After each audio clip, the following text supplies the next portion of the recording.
people see that, oh, it's set in Canada, and all of a sudden they get intrigued because, yeah, not a lot of games are set in Canada, and it's an area that people are interested in learning more about.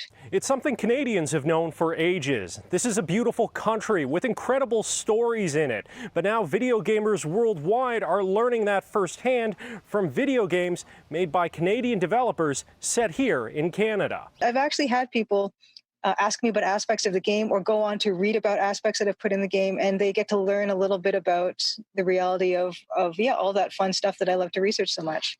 Julia Minamata is developing the Crimson Diamond, an old-school mystery game set in a fictional Northern Ontario town.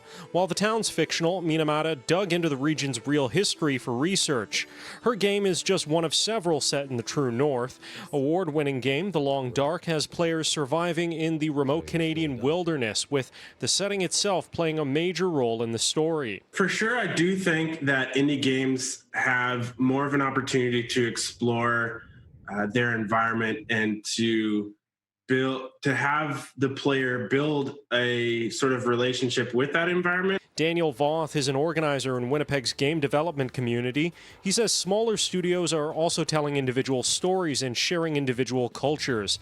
Dallas Flet Wapesh is making a game that uses swampy Cree instead of English, a language he didn't have the chance to learn growing up. In the games that I'm trying to make a safe space for people to, especially like younger people, to be sort of involved in this world that uses their language and maybe in some ways could act as like a sort of teaching tool for learning specific nuances in the language. Now, the developers I talked to had one thread in common. They said it's now easier than ever to make your own video game.